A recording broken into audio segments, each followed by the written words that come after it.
Hello everyone and welcome back. This class is for fourth sem. মাঝে 4-5টা দিন আমরা class upload করতে পারিনি আনফর্চুনেটলি শারীরিক অসুস্থতার কারণে। হাউএভার আজ থেকে কন্টিনিউয়াস ক্লাস এখন আপলোড হবে। যেটা আমরা লাস্ট দেখছিলাম দেখবি আমাদের ঘোস্ট স্টার্ট হয়েছিল। ঘোস্টের আমরা অলরেডি ইন্ট্রোডাকশন ডিসকাস করেছিলাম এবং ইন্ট্রোডাকশন ডিসকাস করার পরে আমরা সামারিতে গিয়েছিলাম। অ্যাক্ট ওয়ানের সামারিটা আমাদের কিছুটা হয়েছিল যেটা দিয়েছিলাম, এবং ঘোস্ট কীভাবে করবো সেটা আমরা বলেছি যে এই সামারির মাধ্যমে আমরা ঘোস্টটাকে ডিটেলসে পড়বো। এবং ঘোস্ট যেহেতু একটা একটা থিম্যাটিক প্লে, একটা থিমকে একটা আইডিয়াকে এখানে প্রস্তুত করা হয়েছে, সুতরাং এখানে লাইন ওয়াইজ কোয়েশ্চেনের সম্ভাবনা কম, এখানে কিন্তু থিম্যাটিক কোয়েশ্চেনের সম্ভাবনা বেশি। যদি আগের বছরও কোয়েশ্চেন দেখি সেটাও রিয়েলাইজ করবি। তো সেক্ষেত্রে এই সামারি ওয়াইজ করা মানে এবং কোয়েশ্চেনগুলো ডিটেলস যখন ডিসকাস করবো তার মাধ্যমে হয়ে যাবে। তা সত্ত্বেও আমরা ক্লাস খোলার পরে কিছু কিছু আমরা ইম্পর্টেন্ট শর্ট কোয়েশ্চেন সেখান থেকে করে নেব যাতে করে সুবিধাটা হয়। যাই হোক, যেগুলো অলরেডি আমরা ডিসকাস করেছি আগের আমাদের 2 কি 3টে ক্লাসে, সেগুলো একটু যদি আমরা বলে নিই। প্রথম কথা আমরা ডিসকাস করেছিলাম দেখবি যে ঘোস্ট এটা একটা জনরাটা বা টাইপ, যেটা আমরা বলেছিলাম ড্রামা তো অবশ্যই, কিন্তু ড্রামার মধ্যেও যে ক্লাসিফিকেশনগুলো আছে সেই ক্লাসিফিকেশনের মধ্যে আমরা এটাকে ট্র্যাজেডি বলতে পারি। ক্লিয়ার হয়েছে?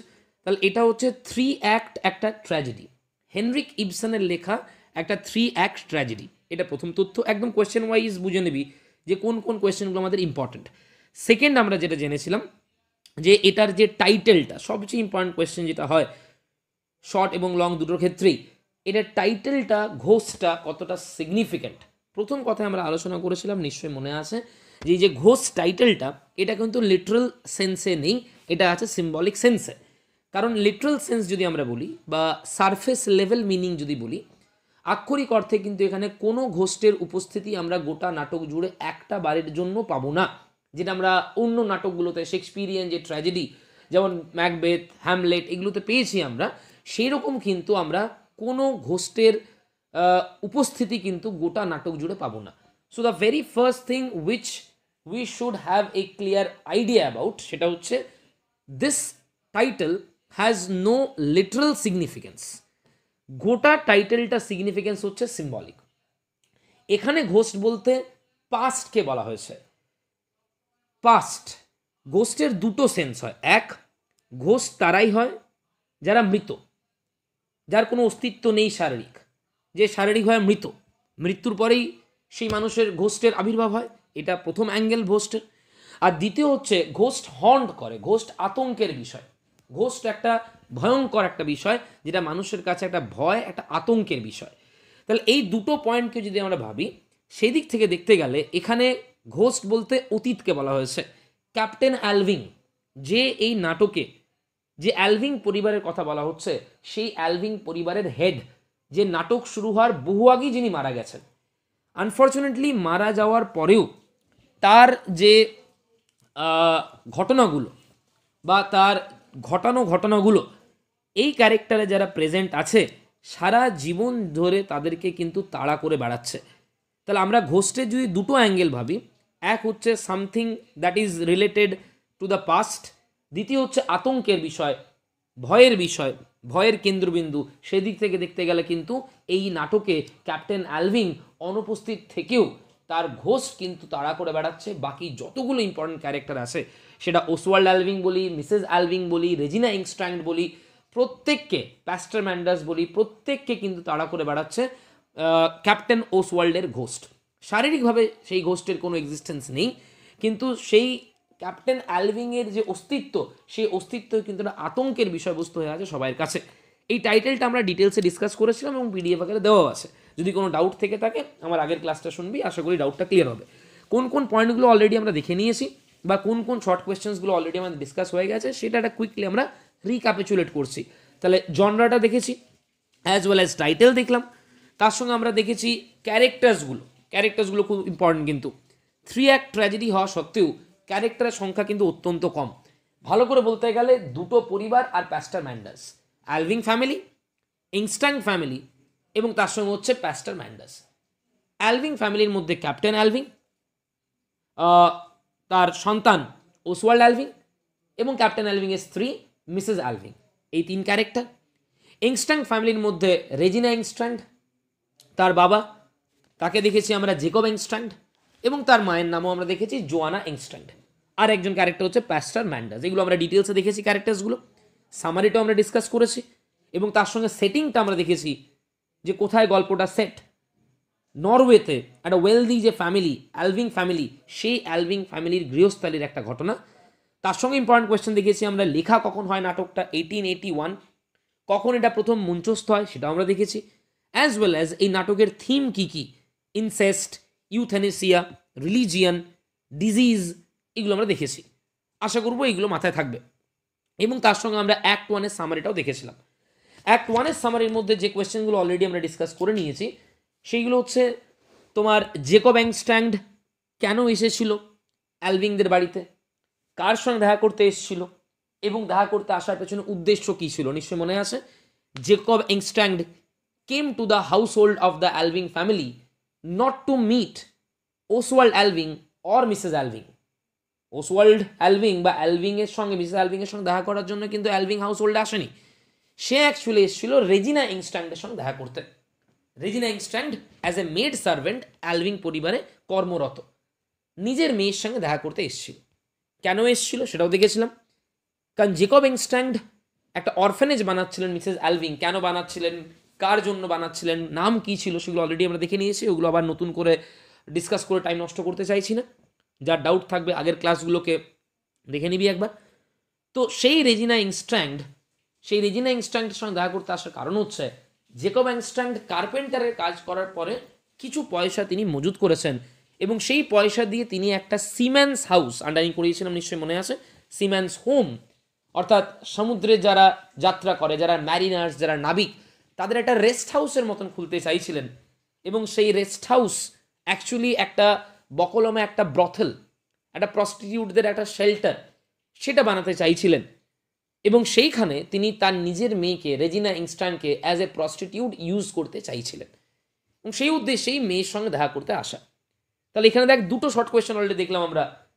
জেকব এংস্ট্র্যান্ড অ্যালভিংদের বাড়িতে কার সঙ্গে দেখা করতে এসেছিল, কি উদ্দেশ্য নিয়ে দেখা করতে এসেছিল, এবং তার ফিউচার প্ল্যান কি ছিল। সিম্যান্স হোম কি, যদি এরকম করে জিজ্ঞেস করা হয় তাও নিশ্চয়ই আমরা বলতে পারবো যে সিম্যান্স হোম হচ্ছে একটা পরিকল্পনা জেকব এংস্ট্র্যান্ডের, যে সে তার পয়সা যেটা জমানো আছে সেই পয়সা দিয়ে ম্যারিনার্সদের জন্য একটা এন্টারটেনমেন্ট হাউস বা একটা রেস্ট হাউস সে বানাতে চেয়েছিল। এই দুটো কোয়েশ্চেন দেখেছি। তার সঙ্গে আমরা আবার দেখেছি যে কেন রেজিনা এংস্ট্র্যান্ড জেকব এংস্ট্র্যান্ডকে অ্যালভিংদের বাড়িতে ঢুকতে দিতে চায়নি, কারণ প্রেজেন্টেবল ছিল না। Jacob Engstrand was not looking gentle or pleasant or presentable. তার উপর বৃষ্টির জলে ভিজে, he was looking very coarse, very rough, ungentle and unpresentable. As a result of it, she was not willing to allow her father to enter the campus of the Alving household. এই দুটো question দেখেছি। Next আমরা দেখেছিলাম, দেখবি প্যাস্টার ম্যান্ডার্সের entry. প্যাস্টার ম্যান্ডার্স আসার পরে সেখানে আরেকটা কোয়েশ্চেন দেখেছিলাম আমরা। এগুলো সব কিন্তু ভাইটাল কোয়েশ্চেন, যতগুলো আমি বলছি, কবে লেখা হয়, কখন মঞ্চস্থ হয়, সেটিংটা কোথায়, টাইটেলটা, ক্যারেক্টার্সগুলো, থিম, বা এই যে সামারি থেকে যে কোয়েশ্চেনগুলো আমরা দেখছি, এগুলো সবই দেখবি শর্ট কোয়েশ্চেনে দেওয়া আছে। প্যাস্টার ম্যান্ডার্স আসার পরে একটা অ্যাডভাইস দিয়েছিল রেজিনাকে, নিশ্চয়ই মনে আছে। What was the advice given by pastor Manders to Regina? কি অ্যাডভাইস দিয়েছিল? দ্য অ্যাডভাইস গিভেন, মাথায় রাখতে হয়, pastor Manders was a religious person, he was a very simple minded person. সে জেকব এংস্ট্র্যান্ডের এইরকম মানসিকতা, বা জেকব এংস্ট্র্যান্ড যে এইরকম কোনো সিম্যান্স হাউস খুলতে চাইছে, বা জেকব এংস্ট্র্যান্ড যে নিজের মেয়েকে এরকম প্রস্টিটিউট আকারে ইউজ করতে চাইছে, he had no idea about all this things. Naturally একজন সিম্পল হার্টেড পার্সন হওয়ার ফলে সে চেয়েছিল যাতে করে রেজিনা এংস্ট্র্যান্ড তার বাবার সঙ্গে থাকে, বাবাকে যাতে কোম্পানি দেয়। কারণ একজন মেয়ে হিসাবে তার এটা বাবার প্রতি দায়িত্ব, যেটা ফিলিয়াল রেসপন্সিবিলিটি বলা হয়েছিল। এবং জেকব এংস্ট্র্যান্ড একজন ড্রাঙ্কার্ড, তো সেখানে প্যাস্টার ম্যান্ডার্সে মনে হয়েছিল যে মেয়ে হিসাবে রেজিনা এংস্ট্র্যান্ডের দায়িত্ব বাবাকে সামলানো, বাবাকে কোম্পানি দেওয়া, বাবাকে যাতে করে এই ড্রিঙ্কিং হ্যাবিট থেকে দূরে সরিয়ে নিয়ে আসা যায়। এবং সেই কারণে তিনি অ্যাডভাইস দিয়েছিলেন রেজিনা এংস্ট্র্যান্ডকে to give company to her father. This was the advice given by pastor Manders to Regina Engstrand. Clear হয়েছে? এরপর আমরা দেখেছিলাম, মাথায় রাখবি, যে প্যাস্টার ম্যান্ডার্স এসেছিল কার সঙ্গে দেখা করতে? মিসেস অ্যালভিং এর সঙ্গে। কি উদ্দেশ্যে দেখা করতে এসেছিল সেটা আমরা অলরেডি ডিসকাস করে নিয়েছি, আজকে পাবো আমরা। ওই যে ক্যাপ্টেন অ্যালভিং যে অরফানেজ খোলা হচ্ছে, নামটা মাথায় রাখবি, কে সেই অরফানেজ চালু করতে চেয়েছিলেন, কার পয়সা দিয়ে চালু করতে চেয়েছিলেন, কেন চালু করতে চেয়েছিলেন, এগুলো সব শর্ট কোয়েশ্চেন। কে কে ওপেন করতে চেয়েছিলেন নিশ্চয়ই মনে আছে, মিসেস অ্যালভিং। কার পয়সা দিয়ে? ক্যাপ্টেন অ্যালভিংয়ের পয়সা দিয়ে। এই অরফানেজটা চালু করার পেছনে দুটো রিজন ছিল। প্রথম রিজন, ক্যাপ্টেন অ্যালভিং যেহেতু একজন ইমমরাল লাইফ লিড করেছেন, একজন অ্যাবসলিউটলি এমন লাইফ লিড করেছেন যেটা লাস্টফুল, লাইসেন্সিয়াস, লেচারাস লাইফ লিড করেছেন, সেহেতু তার টাকা, এই অন্যায়ের পথে উপার্জন করা টাকা তিনি কোনো মতেই তার ছেলেকে দিতে চাননি, সেহেতু সেই টাকাটা একটা ভালো কাজে তিনি ব্যয় করতে চেয়েছিলেন। এইভাবে তিনি সেই টাকাটাকে ব্যয় করে সেই অন্যায়ের পথে উপার্জন করা টাকা থেকে নিজের সন্তানকে দূরে সরিয়ে রাখতে চেয়েছিলেন। এটা তার প্রথম উদ্দেশ্য। এবং তার দ্বিতীয় উদ্দেশ্য ছিল ক্যাপ্টেন অ্যালভিং অরফানেজ খোলার পেছনে, যে ক্যাপ্টেন অ্যালভিং যে একজন ইমমরাল ব্যক্তি ছিলেন, একজন লাইসেন্সিয়াস ব্যক্তি ছিলেন, এটা কিন্তু সেই অঞ্চলের কেউ জানে না। সেই অঞ্চলে অ্যালভিং পরিবার একটা মান সম্মান, একটা রেপুটেশন কিন্তু ছিল, এবং সেই রেপুটেশনটা বজায় রাখার উদ্দেশ্যেই ক্যাপ্টেন অ্যালভিংয়ের নামে তিনি একটা অরফানেজ খুলতে চাইছিলেন, যাতে করে সেই অঞ্চলের লোকেরা চিরকাল ক্যাপ্টেন অ্যালভিংকে সমীহ করে, বা অ্যালভিং পরিবারের প্রতি তাদের যে সম্মান বা অনার, সেটা যাতে বজায় থাকে। এবং সেই ক্যাপ্টেন অ্যালভিং যে অরফানেজ, সেই কাজ প্রায় শেষের দিকে, এবং সেটা ওপেনিং হবে।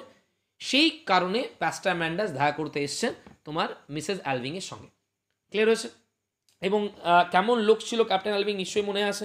এই যে রেজিনা ইংস্ট্র্যান্ড, টেকনিক্যালি এ হয়তো জেকব ইংস্ট্র্যান্ডের সন্তান, কিন্তু বায়োলজিক্যালি আমাদের নিশ্চয়ই মনে আছে যে বায়োলজিক্যালি কিন্তু রেজিনা ইংস্ট্র্যান্ডের যে ফাদার, সে হচ্ছে কিন্তু ক্যাপ্টেন অ্যালভিং। কারণ ক্যাপ্টেন অ্যালভিংয়ের সঙ্গে জোয়ানা ইংস্ট্র্যান্ডের যে immoral relationship, even before the marriage of Joanna Engstrand, তার ফলে কিন্তু সন্তান সম্ভবা হয়েছিলেন Joanna Engstrand. So technically obviously Joanna Engstrand আর জেকব ইংস্ট্র্যান্ডের সন্তান হচ্ছে Regina Engstrand, but biologically she is the daughter of captain Alving and Joanna Engstrand. Clear আছে? মাথা থাকবে এই জিনিসটা। এই সত্যগুলো কে জানে একমাত্র? এই প্রত্যেকটা সত্য কিন্তু একমাত্র জানা আছে মিসেস অ্যালভিংয়ের। তো যাই হোক, প্যাস্টার ম্যান্ডাস এসছে। প্যাস্টার ম্যান্ডাস আসার পরে রেজিনা ইংস্ট্র্যান্ড মিসেস অ্যালভিংকে ডাকতে গেছেন, এবং সেই সময় প্যাস্টার ম্যান্ডাস যে সময় একা ছিল, সেই সময় টেবিলে কিছু বইয়ের ওপর তার নজর যায়। নিশ্চয়ই মনে আছে, প্রোগ্রেসিভ কিছু বই। যেহেতু তিনি একজন আধ্যাত্মিক ব্যক্তি, একটুখানি কনভেনশনাল হবেন, ট্র্যাডিশনাল হবেন, এটাই স্বাভাবিক, সেহেতু তিনি এই প্রোগ্রেসিভ বইকে কিন্তু সমর্থন করেন না। So when he saw these progressive books, he was very surprised. And when Mrs. Alving came and Pastor Manders came to know about the fact that এই বইগুলো Mrs. Alving পড়েন, he was very surprised, and he advised Mrs. Alving that she should not read these books. যখন বলেছিলেন যে এই বইগুলো আমি পড়ছি, প্রত্যেকে নিজের ইচ্ছের গুরুত্ব আছে, সেই সময় আমরা যে জায়গাটা লাস্ট করেছিলাম দেখবি, সেখানে একটা অ্যাডভাইস দিয়েছিলেন মিসেস অ্যালভিংকে প্যাস্টার ম্যান্ডাস, যে কিছু কিছু ক্ষেত্রে আমাদের কিন্তু অন্যদের মতামতকে গুরুত্ব দিতে হয়, অন্যদের কথাকে শুনতে হয়, এইভাবেই সমাজ চলে। অন্যথায় সবাই যদি যার নিজের ইচ্ছে মতন কাজ করে, সেক্ষেত্রে কিন্তু সমাজ চলতে পারে না। দেখে নিবি সেই জায়গাটা, পেজ নাম্বার 56, ফার্স্ট প্যারাগ্রাফটা আমাদের হয়েছিল। এটাও মাথায় রাখতে হবে, what was the instruction given by pastor Manders to Mrs Alving. দেখো, মাই ডিয়ার মিসেস অ্যালভিং হয়েছিল এই জায়গাটা আমাদের, দেখবি এটাই লাস্ট হয়েছিল। My dear Mrs Alving, there are many occasions in life, জীবনে এরকম অনেক সিচুয়েশন আসবে এবং অনেক মুহূর্ত আসবে, when one has to rely, depend on the opinion of others, যেখানে নিজের ইচ্ছের উপরে নির্ভর না করে মানুষকে অন্যের ইচ্ছের মর্যাদা দিতে হবে। That is the way of the world, এটাই যুগের নিয়ম, জগতের নিয়ম, সমাজের নিয়ম। This is the rule of the society, and it is quite right, এবং এটা ঠিক rule, that it should be so, এরকমই হওয়া উচিত। What would become of the society otherwise, নাহলে সমাজ ব্যবস্থাটাই থাকবে না, নাহলে সমাজ ব্যবস্থাটাই টিকে থাকবে না। This is the correct method and it should be followed. This was the instruction given by pastor Manders to Mrs Alving. আসলে তিনি যেটা বলতে চাইলেন যে এই বইগুলো তোমার ইচ্ছা হয় বলে পড়বে এটা নয়, এই ক্ষেত্রে অন্তত আমার অ্যাডভাইসটা তোমার নেওয়া উচিত। I consider that you should not go through this books, this books are not appropriate for you to read, and you should depend upon my opinion, because a person should rely on others' opinion. We should not always follow our own opinion. In this way, the entire social system সেটাই ভেঙে পড়বে। And now let us come to the next paragraph. দেখো, Manders has come, যেটা আমরা already আগে পেয়ে গেছি in the sense discuss করেছি, এখানে পাচ্ছি যে প্যাস্টার ম্যান্ডাস কেন এসছে। দেখ, মাথায় রাখবি, আমরা তো গল্পটা পড়ার পরে সামাইটা দেখছি, সামাইটা অলরেডি আমরা ডিসকাস করে নিয়েছি, দিয়ে আমরা সামাইটা দেখছি, ফলত আমাদের কাছে গল্পটা অনেকটা ক্লিয়ার, টাইটেল থেকে শুরু করে, ক্যারেক্টার্স থেকে শুরু করে, ইভেন্টস থেকে শুরু করে। কিন্তু যে নাটক দেখতে এসছে তার কাছে গল্পটা তো একটুও ক্লিয়ার নয়, শুধু টাইটেলটা সে জানে, এবং টাইটেলটার সিম্বলিক মিনিং আছে সেটাও তার কাছে ক্লিয়ার হওয়ার কথা নয়। এই রকম জায়গা থেকে একজন ড্রামাটিস্টের, একজন প্লেরাইট, নাট্যকারের সবচেয়ে প্রথম ডিউটি হচ্ছে, রেসপন্সিবিলিটি তার, যে তার অ্যাক্ট 1 অর্থাৎ ফার্স্ট অ্যাক্টেই দর্শকদেরকে নাটকের কিছু গুরুত্বপূর্ণ তথ্য অডিয়েন্সকে প্রদান করা। যেমন ক্যারেক্টার্সগুলোকে ইন্ট্রোডিউস করে দেওয়া, সেন্ট্রাল থিম বা প্রবলেম কি নাটকের সেটা, স্টোরি লাইনটা কি, প্লটটা কি, সামারিটা কি, মোটামুটি গল্পটা, এই সমস্ত থিমটা কি, এইগুলো কিন্তু ক্লিয়ার করে দিতে হবে। এবং দেখ পরিষ্কার ধীরে ধীরে ধীরে ধীরে কিন্তু যারা অডিয়েন্স তারা কিন্তু প্রত্যেকটা ক্যারেক্টার সঙ্গে পরিচয় ঘটছে, গল্পটা কি সেটা সম্বন্ধে পরিচয় ঘটবে, ক্যাপ্টেন অ্যালভিং সম্বন্ধে পরিচয় ঘটবে, ক্যাপ্টেন অ্যালভিং অরফানেজ কি, প্যাস্টার ম্যান্ডার্স কে, মিসেস অ্যালভিং কে, ওসওয়াল্ড অ্যালভিং কে, এই সমস্ত তথ্য কিন্তু আমরা অ্যাক্ট 1 এর শেষে জানতে পারবো। Let us see. Manders has come to discuss their mutual enterprise. Mutual মানে কি? যৌথ। অর্থাৎ এই যে ক্যাপ্টেন অ্যালভিং অরফানেজ খোলা হচ্ছে, এখানে হয়তো অর্থটা উপাদান করছেন বা অর্থটা প্রদান করছেন মিসেস অ্যালভিং, কিন্তু দায়িত্ব নিয়ে সেটা বানানো বা সেই ক্যাপ্টেন অ্যালভিং অরফানেজের সমস্ত যে রেসপন্সিবিলিটি, সমস্ত দায়িত্বকে সামলানো, সেটা কিন্তু সামলাচ্ছেন প্যাস্টার ম্যান্ডার্স। অর্থাৎ এই ক্যাপ্টেন অ্যালভিং অরফানেজ কিন্তু একজনের পরিকল্পনা নয়, এটা যৌথ পরিকল্পনা, দুজনের পরিকল্পনা অনুযায়ী এটা বানানো হচ্ছে। একজন প্যাস্টার ম্যান্ডার্স আর একজন হচ্ছে মিসেস অ্যালভিং। তাহলে ম্যান্ডার্সের এই মিসেস অ্যালভিং এর সঙ্গে দেখা করতে আসার উদ্দেশ্যই হচ্ছে ওই ক্যাপ্টেন অ্যালভিং অরফানেজের ব্যাপারে কিছু ডিসকাশন বা সেটার ব্যাপারে কিছু আলোচনা করা।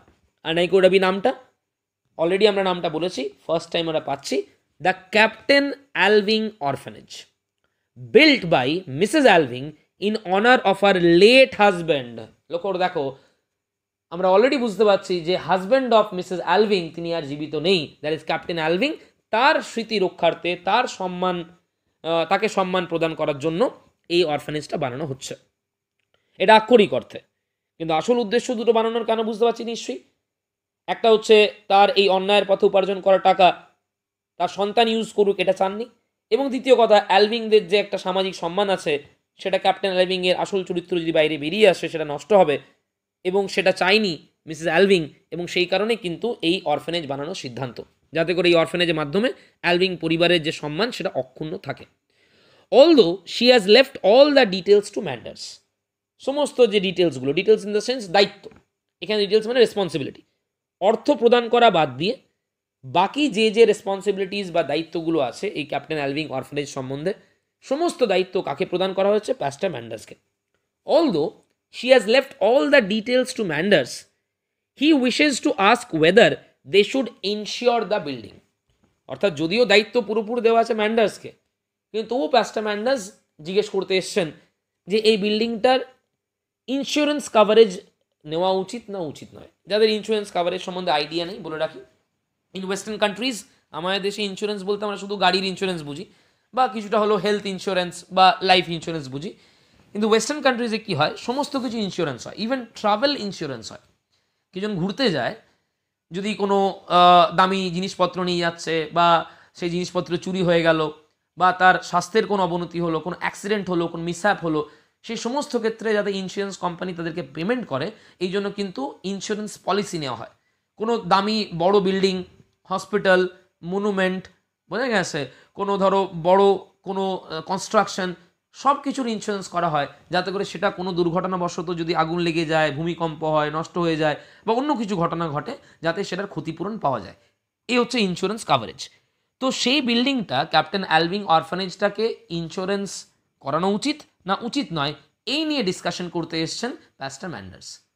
যদিও তাকে সব দায়িত্ব দেওয়া আছে, কিন্তু অফিসিয়ালি এই অর্থ তো প্রদান করছেন মিসেস অ্যালভিং।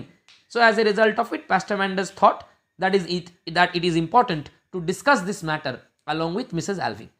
পেয়েছিস পারপাসটা আসার? শর্ট কোয়েশ্চেনটা বুঝতে পারলি নিশ্চয়ই এবারে?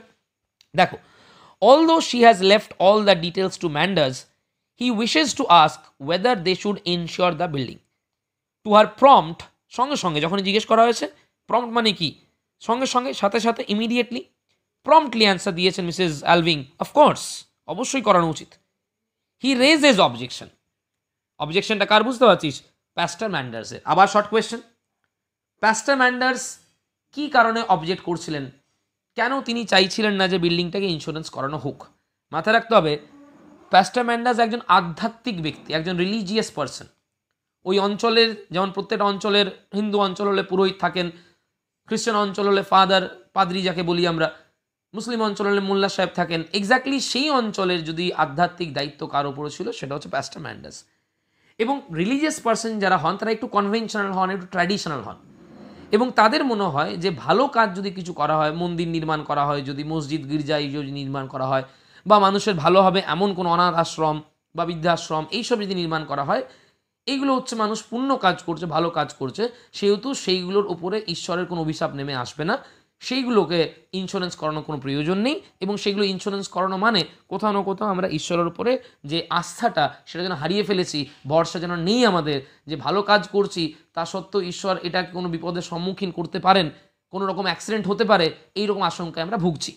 সেই কারণে প্যাস্টার ম্যান্ডার্স চাইছিলেন না যে এই বিল্ডিংটার ইন্স্যুরেন্স করানো হোক। অন্য কোনো রিজন নেই, কোনো কনস্পিরেসি কিচ্ছু নেই। He is a very simple minded person, very honest, very loyal, A religious minded person. তো এই অ্যান্সারটা দেখে রাখতে হবে, যেটা আমরা ডিসকাস করলাম, পাবো এবারে, যে কেন তিনি ইন্স্যুরেন্স করার পক্ষপাতী ছিলেন না। দেখো ম্যান্ডার্স অবজেকশন, কি অবজেকশন দেখো, সিন্স যেহেতু the orphanage is dedicated to higher causes, দেখেছিস, ডেডিকেট মানে উৎসর্গ।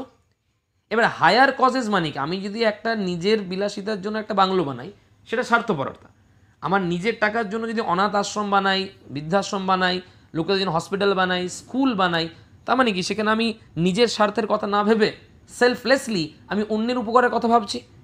এটা হচ্ছে আমার উচ্চ মানসিকতার পরিচয়, ভালো কাজ। তাহলে যখন ভালো কোনো কাজ করা হবে, উচ্চতর কোনো কাজ করা হবে, সেখানে কিন্তু এই রকম ঈশ্বর ওপর অনাস্থা রাখলে চলবে না। ম্যান্ডার পয়েন্টস আউট দ্যাট ইজ ফেলো ক্লার্জিম্যান, মানে তার মতন আরও যারা ক্লার্জিম্যান আছে, তার মতন আরও যারা রিলিজিয়াস পিপল আছে, তার বন্ধুরা, তার পরিচিতরা, অ্যান্ড দ্যার কংগ্রিগেশনস, কংগ্রিগেশন মানে তাদের যে এলাকা, তাদের জনতা, তাদের ধর্মসভা, might interpret the insurance to mean that neither you nor I had proper reliance on divine protection. Reliance মানে ভরসা, মানে সোজা কথাই বলি, প্যাস্টার ম্যান্ডার্স বলছে যদি আমরা এটা ইন্স্যুরেন্স করাই, তাহলে আমার যারা আরও ক্লার্জিম্যান আছে পরিচিত, বা ধর্মসভা, বা সেই এরিয়ার যারা ধার্মিক ব্যক্তিরা, তারা সঙ্গে সঙ্গে আমাদেরকে নিয়ে ঠাট্টা মজা করবে, আমাদেরকে দোষারোপ করবে যে আমরা ভালো কাজ করছি, তা সত্ত্বেও আমাদের ঈশ্বর ওপর আস্থা নেই, ঈশ্বর যে ভালো কাজকে প্রোটেক্ট করবেন এই আস্থা নেই, এবং সেই কারণে আমরা ইন্স্যুরেন্স করেছি। এর ফলে আমাকে ইনসাল্টেড হতে হবে, হিউমিলিটেড হতে হবে, এবং অনেক জায়গায় আমাকে কিন্তু কৈফিয়ত দিতে হবে, জবাবদিহি করতে হবে, আমাকে রিজন দিতে হবে। এই কারণে তিনি চাইছিলেন, এবং তার নিজের মনেও একটা গভীর আস্থা ছিল যে ভালো কাজে যেহেতু করা হচ্ছে, সেহেতু এই রকম ভালো কাজ ঈশ্বর নিশ্চয় বিঘ্ন ঘটাবেন না, এবং সেই কারণে এই ধরনের ভালো কাজে যে জন্য যে জিনিসগুলো তৈরি করা হয় তাদের ইন্স্যুরেন্সের দরকার হয় না, সেগুলো ডিভাইন প্রোটেকশন থাকে। As Mrs Alving's adviser, he himself would be the first one to be attacked, ওটা অ্যাটাচড হবে না, অ্যাট্যাক্ট হবে, ATTACKED করবি ওটা, বাই স্পাইটফুল পার্সন। স্পাইটফুল মানে অ্যাংরি পার্সন। যেহেতু আমি তোমাকে অ্যাডভাইস করি যদি এই বিল্ডিংটা ইন্স্যুরেন্স করা হয়, সবচেয়ে প্রথমে আমাকে অ্যাটাক করা হবে, attack in the sense verbal attack, আমাকে আক্রমণ করবে, আমাকে দু কথা শোনাবে যে তুমি অ্যাডভাইজার, তুমি একজন রিলিজিয়াস মাইন্ডেড পার্সন, তুমি বোঝাতে পারলে না তাকে, সুতরাং আমি আক্রমণের মুখে পড়ব, এবং এই কারণে আমি চাই না যে এইটার ইন্স্যুরেন্স করানো হোক। Who would publicly slander me, এবং তারা আমাকে পাবলিকলি মানে কি সবাইকে সামনে openly slander me, that is attack me, আমাকে নানা রকম আক্রমণাত্মক কথা বলবে, আমাকে অপমানজনক কথা বলবে। She assures him that under such conditions she would not wish the buildings to be insured. তাহলে ঠিকই আছে, এবং যখন এরকম শুনলেন তখন সঙ্গে সঙ্গে মিসেস অ্যালভিং বলছেন যদি এরকম হয়, বা তুমি যদি আমাকে অ্যাসিওর করছো যে ডিভাইন প্রোটেকশনের ব্যাপার, এখানে কোনো রকম অ্যাক্সিডেন্ট ঘটবে না, বা তোমার যেহেতু এরকম সমস্যা হতে পারে, fine, we will not ensure the building. এটা কিন্তু একটা ব্লান্ডার, এইটা একটা কিন্তু বিরাট বড় ভুল হয়ে গেল, পরবর্তীকালে আমরা দেখব। এবং ওখানেও কিন্তু ঘোস্টের টাইটেলটা ইম্পর্টেন্ট, প্রত্যেকটা ক্যারেক্টার তো অ্যাফেক্টেড হবেই ক্যাপ্টেন অ্যালভিংয়ের দ্বারা। ইভেন একটা ভালো কাজ পরবর্তীকালে আমরা দেখব যে এই যে একটা অরফানেজ বানানো হচ্ছে অনাথ বাচ্চাদের জন্য, এটাও আগুনে পুড়ে যাবে। এবং কোথাও না কোথাও মিসেস অ্যালভিংয়ের মনে হবে যে ঈশ্বরও চাননি যে এই রকম ইমমরাল পথে উপার্জন করার টাকার কোনো ভালো কাজে লাগুক, সেটা বোধহয় কোথাও যেন গডের উইল ছিল না। এবং সেই কারণে এই রকম ভালো কাজ একটা, সেটাও কিন্তু অ্যাক্সিডেন্টের মাধ্যমে সেটা ধ্বংস করে দেওয়া হলো। অর্থাৎ ক্যাপ্টেন অ্যালভিংয়ের যে ভূত, সেটা কিন্তু প্রত্যেকটা ক্যারেক্টারকে তাড়া করবে from the very beginning of the play to the end of the play. সেটা আমরা টাইটেলের সময় ডিসকাস করেইছিলাম। তাহলে এখানে আমরা দুটো ইম্পর্টেন্ট কোয়েশ্চেন দেখলাম এই প্যারাগ্রাফে। ফার্স্ট হচ্ছে দ্য পারপাস, প্যাস্টার ম্যান্ডাস কেন দেখা করতে এসছেন।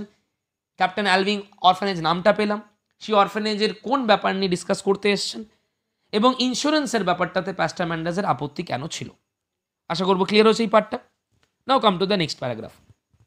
Speaking of insurance, she mentions that the building nearly caught fire the previous day. মানে তার আগের দিনই, যেদিন গল্পটা হচ্ছে, যেদিন আলোচনাটা হচ্ছে, তার আগের দিনই কিন্তু একটা বড় দুর্ঘটনার কবলে পড়তে যাচ্ছিল বিল্ডিংটা। আগুন লেগে যাওয়ার একটা সম্ভাবনা তৈরি হয়েছিল। From some burning shavings in the carpenter shop. Carpenter মানে নিশ্চয়ই বুঝতে পারছিস কে? জেকব এংস্ট্রাং। জেকব এংস্ট্রাং একটু কেয়ারলেসলি কাজ করছিল, ফলে বাড়িটা কিন্তু পুরোটা আগুন লেগে যাওয়ার একটা সিচুয়েশন কিন্তু তৈরি হয়েছিল। এবং এই কারণেই মিসেস অ্যালভিং আরও বেশি জোর দিয়ে চাইছিলেন ইন্স্যুরেন্সটা, সেটা নিয়ে আলোচনা হচ্ছে। And she has heard that Engstrand is often careless with matches. Matches নিয়ে এংস্ট্রাং কেয়ারলেস, খুব একটা কেয়ারফুল নয়, মানে সম্ভাবনাটা তারা রয়েই যাচ্ছে অ্যাক্সিডেন্টের। এবং সেই কারণে মিসেস অ্যালভিং যে চাইছিলেন ইন্স্যুরেন্স, সেটা প্যাস্টার ম্যান্ডাসকে বোঝালেন, কিন্তু জোর দিলেন না। যেহেতু প্যাস্টার ম্যান্ডাস তার নিজের যুক্তি দিয়েছে, সেহেতু মিসেস অ্যালভিং তার যুক্তি মেনে নিয়েছেন। Manders makes excuses because the poor fellow has so many anxieties. আসলে ম্যান্ডার্স সাপোর্ট করছে এখানে জেকব এংস্ট্রাংকে। মাথায় রাখতে হবে এর পেছনে তার কিন্তু কোনো লজিক নেই, মানে কোনো যুক্তি নেই, কোনো ষড়যন্ত্র নেই। সাপোর্ট করার কারণটা হচ্ছে সে জেকব এংস্ট্রাংকে একজন দুর্ভাগা হিসাবে দেখে, যে একজন এমন ব্যক্তি যার মেয়ে তার সঙ্গে থাকে না, একজন ড্রাঙ্কার্ড, একজন অ্যাংজাইটিতে ভোগা ব্যক্তি, নানা রকমের চাপ, নানা রকম প্রেশার তার মধ্যে আছে, সেই কারণে এরকম ভুলগুলো হয়ে যায়। অ্যাকচুয়ালি তার তো জেকব এংস্ট্রাং সম্বন্ধে আইডিয়া কিছু নেই, and that is the reason in a very simple hearted manner he is supporting Jacob Engstrand. দেখো, heaven be thanked he says, I am told he is really making an effort to live a blameless life. আমি শুনেছি নাকি সে একদম দোষমুক্ত, ত্রুটিমুক্ত জীবনযাপন করার মুড়িয়া চেষ্টা করছে, যেন ঈশ্বর তার সহায় হন। অ্যাবসলিউটলি একজন রিলিজিয়াস পার্সন যেভাবে কথা বলে সেভাবে তিনি কথা বলছেন। কনভারসেশন চলছে মিসেস অ্যালভিং আর প্যাস্টার ম্যান্ডাসে। Why he assures me so himself, আমাকে তো কথা দিয়েছে।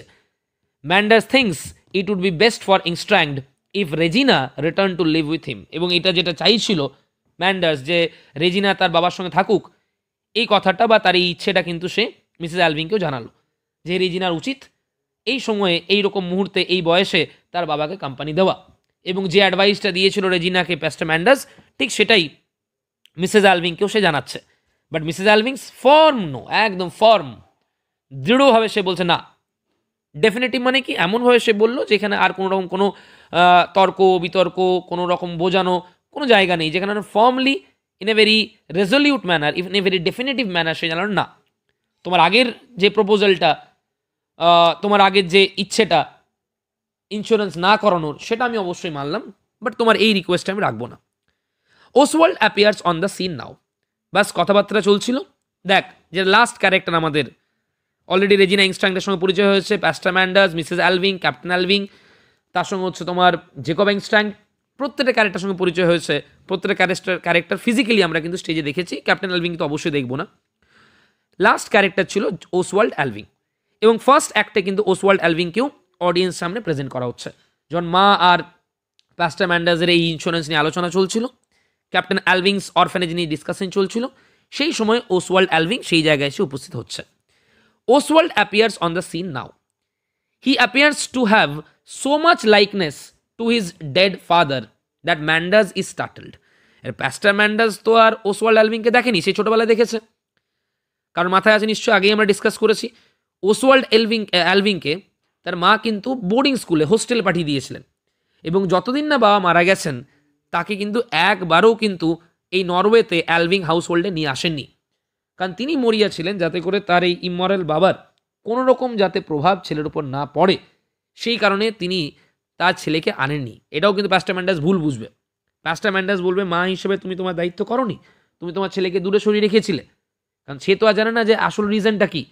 এবার দেখ ঘোস্ট কেন টাইটেলটা হবে না, একটু ভেবে দেখবি একবার। মিসেস অ্যালভিং নিজের সন্তানের প্রতি অ্যাফেকশন, ইমোশন, প্যাশন যেগুলো থাকার কথা ন্যাচারালি সব মায়েদের ক্ষেত্রে, তার ক্ষেত্রেও ছিল, সমস্ত কিছুকে বাদ দিয়ে নিয়ে সন্তানের ভবিষ্যতের কথা ভেবে, তার ব্রাইট ফিউচারের কথা ভেবে তাই কিন্তু বাড়ির থেকে দূরে রেখেছিলেন এবং দীর্ঘদিন তার সঙ্গে কোনো কন্ট্যাক্টও রাখেননি যতদিন না পর্যন্ত ক্যাপ্টেন অ্যালভিং মারা গেছে। অথচ আনফর্চুনেটলি দেখ, মিসেস অ্যালভিং চেয়েছিলেন যাতে করে ক্যাপ্টেন অ্যালভিংয়ের কোনো রকম চিহ্ন না পড়ে, কোনো রকম ছাপ না পড়ে তার সন্তানের উপরে।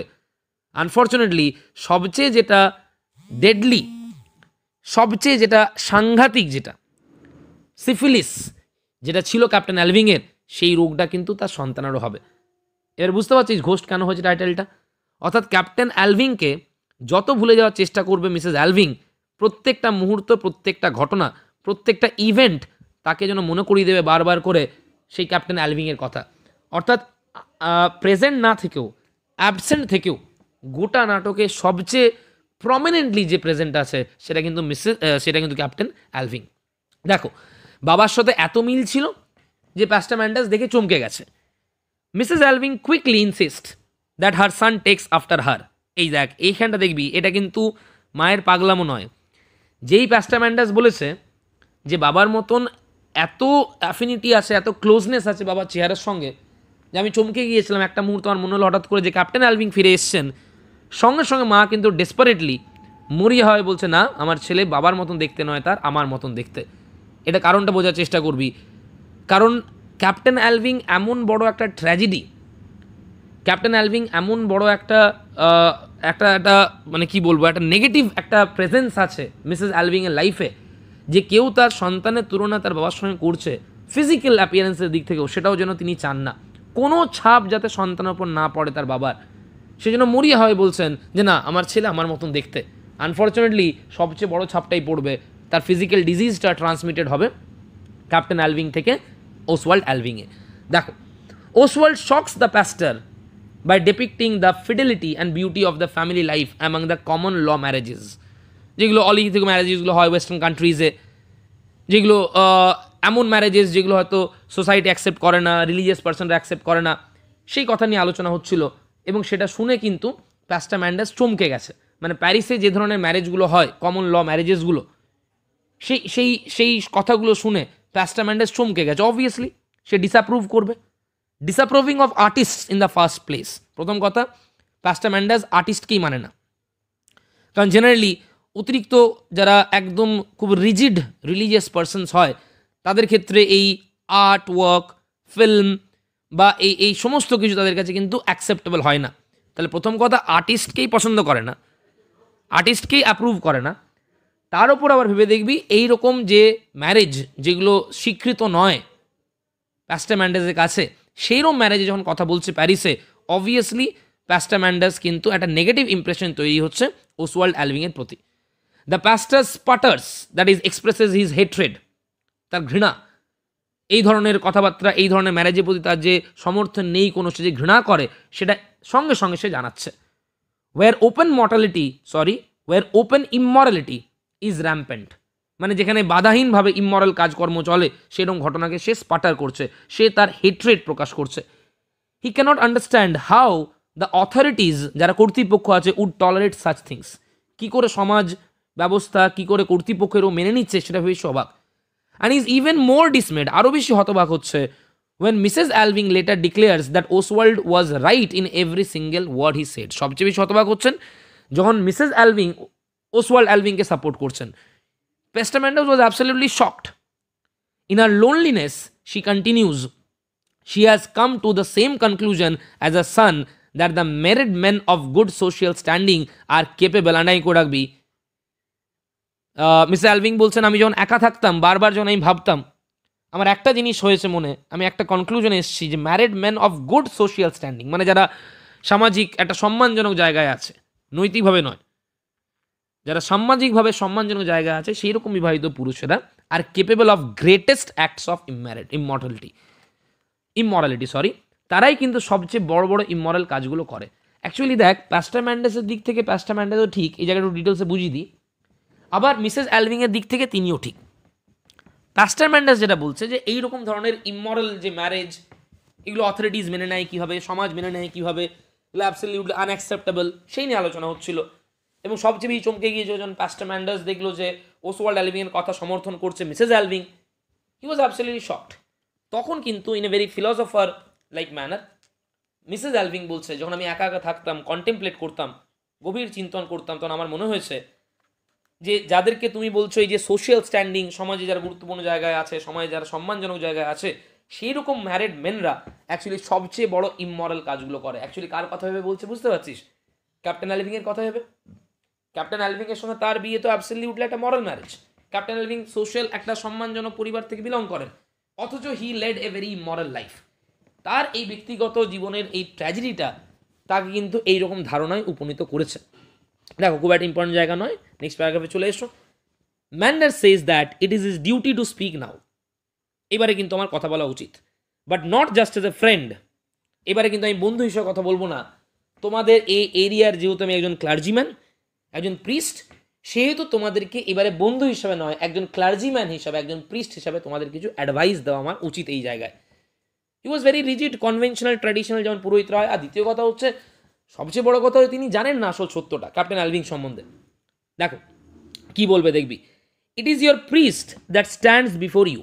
এবারে যে কথা বলছে, অর্থাৎ নিজের কথাই বলছেন, সে তোমার বন্ধু হিসেবে কথা বলছে না, তোমাদের যে প্রিস্ট সেই হিসেবে কথা বলছো। আমার কথাটা মন দিয়ে শুনবে এবং অ্যাডভাইসটা নেবে। সেটাই হচ্ছে প্যাস্টার ম্যান্ডেসের বক্তব্য। Before you just as he once did at the most critical moment of your life, he reminds her how she came to him. খুব গুরুত্বপূর্ণ জায়গা দেখবি। After the first year of marriage refusing to return to her husband. আমরা আগেই বলেছিলাম প্যাস্টার ম্যান্ডাস আর Mrs অ্যালভিংয়ের একটা রিলেশনশিপের কথা। বিয়ের 1 বছরের মধ্যেই মিসেস অ্যালভিং তার হাজব্যান্ডকে ছেড়ে তিনি কিন্তু চলে গিয়েছিলেন প্যাস্টার ম্যান্ডাসের কাছে। এবং সেই সময় প্যাস্টার ম্যান্ডাস তার মরালিটির পথ থেকে সরে যাননি, এবং সেই সময় বুঝিয়ে সুজিয়ে নিজেকে রেজিস্ট করে, নিজে কন্ট্রোল করে তিনি কিন্তু মিসেস অ্যালভিংকে ক্যাপ্টেন অ্যালভিংয়ের কাছে পাঠিয়ে দিয়েছিলেন। এবং এই ব্যাপারটা নিয়ে অত্যন্ত গর্বিত, অত্যন্ত গর্ববোধ করেন কিন্তু প্যাস্টার ম্যান্ডাস। মাথায় রাখতে হবে, প্যাস্টার ম্যান্ডাস কিন্তু গোটা সত্যটা জানে না ক্যাপ্টেন অ্যালভিং সম্বন্ধে। যখন জানবে, he will be absolutely mesmerised and shocked and astonished. তো সেই জায়গায় দাঁড়িয়ে অবশ্যই এটা নিয়ে তার গর্ব করাটা সাজে, বা গর্ব করাটা তার মানানসই, যে সে তার যে ডিজায়ার, তার যে রিলেশনশিপ, সমস্ত কিছুকে কন্ট্রোল করে, নিয়ন্ত্রণ করে তার দায়িত্ব পালন করেছিল। মিসেস অ্যালভিংকে কিন্তু সে পাঠিয়ে দিয়েছিল। ওই জায়গাটার কথা বলা হচ্ছে, খুব মন দিয়ে দেখবি জায়গাটা। He reminds her, that is pastor Manders মনে করে দিচ্ছে মিসেস অ্যালভিংকে যে how she came to him, কীভাবে তুমি চলে এসেছিলে আমার কাছে after the first year of marriage, মানে অনেক আগের কথা। Refusing to return to her husband, তুমি ফিরে যেতে চাওনি। Mrs Alving softly reminds him that the first year was unspeakably unhappy. হ্যাঁ, আমি গিয়েছিলাম, মানে সেটা অবর্ণনীয় যন্ত্রণা ছিল, আমি সহ্য করতে পারিনি। Obviously, who can tolerate? Her husband was an immoral man. Her husband was a drunkard. Her husband rather treated him in a very abusive manner, treated her in a very abusive manner. So that was unspeakable torture, unspeakable unhappiness. And as a result of it, it was not possible for her to tolerate this, to bear this. And she went to Pastor Manders. Dekho, to crave for happiness, answer Manders, is simply to be possessed by a spirit of revolt. Bound in the marriage, আমি বললাম একটু আগে, গোঁড়ামি একটা কথা হয়, conventional. Generally দেখবি আমাদের সমাজও আছে, যেখানে অনেক যারা একটু এজেড গ্র্যান্ডমাদার যারা থাকেন, এজেড লেডি যারা থাকেন, তারা বলেন your husband is like, should be like God in your eyes, and you should respect them no matter how you are treated, how you are getting treated by them, even if he abuses you, hates you, physically tortures you, then also you should remain fixed in your duty and you should fulfill your duty, that is your conjugal duty, married life এ যে duty. এগুলো হচ্ছে conventional গোঁড়া যে মানসিকতা বলি আমরা, বা traditional mentality. Exactly প্যাস্টার ম্যান্ডাসের মধ্যেও কিন্তু এই মেন্টালিটি ছিল, এবং সেটাই প্যাস্টার ম্যান্ডাস বলছে যে এখানে হ্যাপিনেস থাকুক বা না থাকুক, বা এই যে হ্যাপিনেসের জন্য যে ক্রেভিং, এটাই মানুষকে কি করে, বিদ্রোহী বানিয়ে দেয়। কিন্তু মাথায় রাখতে হয়, বাউন্ড ইন ম্যারেজ, বিবাহ বন্ধন এমন একটা বন্ধন যে বন্ধনটা চিরবন্ধন, যে বন্ধনটাকে ত্যাগ করা উচিত নয়, বা অ্যাট এনি কস্ট সেই বন্ধনটাকে ভাঙার কথা ভাবা উচিত নয়। এটা তার ধারণা। Bound in marriage by secret bond, একটা পবিত্র বন্ধনে বাঁধা আছো, 7 জন্মের বন্ধন বলা হয় দেখবি generally. Her duty was to cleave to the man you had chosen, যে লোকটিকে তুমি হাজব্যান্ড হিসেবে মেনে নিয়েছো, যত কষ্টই হোক যত যন্ত্রণাই হোক তাকে আঁকড়ে ধরে থাকতে হবে, কোনো মতেই কোনোভাবেই তুমি কিন্তু তাকে ছেড়ে যেতে পারবে না বা সেই পবিত্র বন্ধনকে ভাঙতে পারবে না। এইটা ছিল তার বিয়ে সম্বন্ধে মতামত। দো, এইটা একটা খুব সাংঘাতিক, কি বলছে দেখ এবারে, though a husband be profligate that is immoral, husband immoral যদিও হয়, the wife's duty is to bear the cross laid upon the shoulders by higher will, যেটা আমরা দেখবি হিন্দুদের মধ্যে মঙ্গলসূত্র বলা হয়, বা বিয়ের নামে যে তুমি বন্ধনটাতে বাঁধা পড়েছো, যেটা ঈশ্বরের ইচ্ছে, matches are made in heaven, সেই ঈশ্বরের ইচ্ছা অমান্য করা বা সেই সম্পর্ক ভাঙার কিন্তু কোনো অধিকার নেই। Even if the husband is immoral, even if the husband is lustful, or even if he abuses you or tortures you, you should never think of breaking that bond, that secret bond of marriage. This was the conception, rather this is the conception of pastor Manders. এটা তার পক্ষে আরও বলা সোজা হচ্ছে, because the reality is not known to him. The real nature, the real character, the real story of Captain Alving is not known to him. এটা online করে রাখবে এই জায়গাটা, যে প্যাস্টার ম্যান্ডাস কেন বিয়ের 1 বছর পরে যখন তার কাছে চলে এসেছিল মিসেস অ্যালভিং, তাকে পাঠিয়ে দিয়েছিল কেন, বা কি কারণে সে প্যাস্টার ম্যান্ডাস গ্রহণ করেনি মিসেস অ্যালভিংকে, বা বিয়ে সম্বন্ধে তার মতামতটা কি, what is the conception of pastor Manders regarding marriage, বা how should a lady rather remain responsible towards her husband, সেই নিয়ে প্যাস্টার ম্যান্ডাসের মতামত কি, এই জায়গাটা হচ্ছে তার উত্তর। দেখো, ইট ওয়াজ ইমপ্রিউডেন্ট, ইমপ্রিউডেন্ট মানে হটকারী, মানে চিন্তা ভাবনা না করে, যেগুলো ইললজিক্যাল, ইমিডিয়েট প্রম্পট ডিসিশন যেগুলো নেওয়া হয়, মানে সে বোঝাচ্ছে যে এটা তোমার হটকারী সিদ্ধান্ত ছিল for her to have thought refuse with him at that time. আমার কাছে তুমি শেল্টার নিতে এসেছিলে, আমার কাছে চলে এসেছিলে, এটা তোমার হটকারী সিদ্ধান্ত ছিল, ভুল সিদ্ধান্ত ছিল। অ্যান্ড হি ইজ প্রাউড, আন্ডাই কোডাকবি আবার, to have had the strength of character, আমার যে চারিত্রিক দৃঢ়তা আমি পরিচয় দিয়েছিলাম, I also had a likeness towards you, but still সেই লাইকনেসকে রেজিস্ট করে, সেই লাইকনেসকে কন্ট্রোল করে আমি সেই সময় নিজেকে আমি দৃঢ় রাখতে পেরেছিলাম, এবং তোমাকে আমি তোমার হাজব্যান্ডের কাছে পাঠিয়ে দিয়েছিলাম বুঝিয়ে সুজিয়ে, সেই জন্য আমার নিজের প্রতি গর্ববোধ হয়, এবং সেই বিয়েটা ওই জন্য টিকেছে। হি হ্যাজ নো আইডিয়া যে বিয়েটা অ্যাকচুয়ালি টেকেনি, বিয়েটা একটা ট্র্যাজেডিতে পরিণত হয়েছে। And when he will come to know about the actual reality, then he will realise that actually এটার মধ্যে তার কোনো কৃতিত্ব নেই, সে বরং আরও মিসেস অ্যালভিংকে বিপদের মুখে ঠেলে দিয়েছিল। দেখবে কি নিয়ে গর্ব করে, he is proud, he obviously pastor Manders, to have had the strength of character, সেই দৃঢ়তা আমার মধ্যে ছিল চরিত্রের মধ্যে, টু লিড হার ব্যাক, তোমাকে ফেরত পাঠাতে পেরেছিলাম, to the path of duty, মানে ডিউটি, রেসপন্সিবিলিটি, কর্তব্যের পথে যে তোমাকে ফিরিয়ে দিতে পেরেছিলাম, নিজের কর্তব্য যে আমি পালন করতে পেরেছিলাম, নিজের ডিউটি যে আমি ফুলফিল করেছিলাম, সেই নিয়ে আমি অত্যন্ত proud. And back to her debauched husband, তোমার যে হাজব্যান্ড, ডিবচড মানেটা অলরেডি দেখেছি আমরা, ইমমরাল, ক্যারেক্টারলেস, চরিত্রহীন হাজব্যান্ড, তোমাকে যে হাজব্যান্ডের কাছে পাঠিয়ে দিয়েছিলাম, সেটা আমি অত্যন্ত গর্বিত, আমার চারিত্রিক দৃঢ়তার প্রতি আমার গর্ববোধ হয়। তো জায়গাটা দেখবি, এই প্যারাগ্রাফটা কি বলা হয়েছে ভাববি, অ্যাকচুয়ালি মিসেস অ্যালভিং সম্বন্ধে একটা সামান্য হলো নেগেটিভ ধারণা তৈরি হয়েছে কিন্তু প্যাস্টার ম্যান্ডাসের মনে। প্রথম কথা, এই প্রোগ্রেসিভ বই পড়া, দ্বিতীয় কথা তার এই ছেলের কথাবার্তাগুলোকে সমর্থন করা, তৃতীয় কথা ছেলেকে নিজের সঙ্গে না রেখে তাকে দূরে পাঠিয়ে দেওয়া, মা হিসেবে দায়িত্ব পালন করেনি, এইরকম ধারণাগুলো কিন্তু প্যাস্টার ম্যান্ডাসের মনে তৈরি হয়েছে।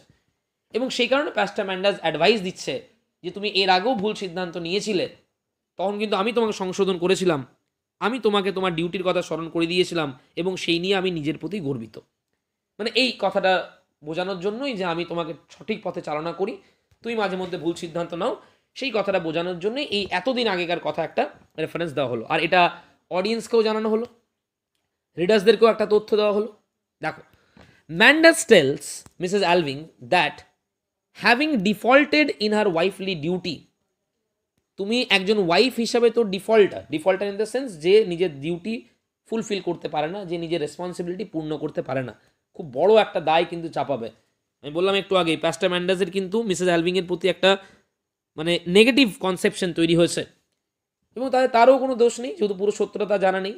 জেনারেলি যদি আমরা কোনো সময় একটা আক্ষরিক অর্থে শুনি যে মা তার ছেলেকে দূরে রেখে দিয়েছে, তার সঙ্গে রাখেনি, মাদারলি অ্যাফেকশন, মাদারলি যে ইমোশন, মাদারলি যে লাভ থেকে সন্তানকে বঞ্চিত করেছে, ন্যাচারালি আমাদেরও মনে হবে যে as a mother she is not perfect, because the actual story is not known to us. খুব বড় একটা অভিযোগ কিন্তু এখানে দেবে, দেখবি ভালো করে। Manders tells Mrs Alving that having defaulted in her wifely duty, মানে ওয়াইফ হিসাবে তুমি তোমার ডিউটি তো ফুলফিল করোইনি, ওই যে 1 বছর হতে না হতেই চলে গিয়েছিলে। She also has neglected her duty as a mother. পেয়েছিস? মানে as a wife also you are not perfect, as a mother also you are not perfect, you have neglected your duty, you have neglected your responsibility both as a wife and as a mother. কেন মা হিসেবে দায়িত্ব পালন করনি? Since এইটা কারণ, because যেহেতু she sent Oswald to boarding schools all his life rather than educating him at home. তাকে বাড়িতে রেখে, নিজের সঙ্গে রেখে শিক্ষা দেওয়ার জায়গায়, তাকে নিজের সঙ্গে রেখে তাকে সন্তান যে স্নেহ সেটা প্রদান করার জায়গায় তুমি তার পুরোটা লাইফ তাকে বোর্ডিং স্কুলে রেখে দিয়েছো। এই কারণে তার মতামত যে মা হিসাবে তুমি তোমার দায়িত্ব পালন করেনি। He has become a thorough profligate. Profligate মানে একটু আগে আমরা দেখলাম, চরিত্রহীন যদি আমরা বলি।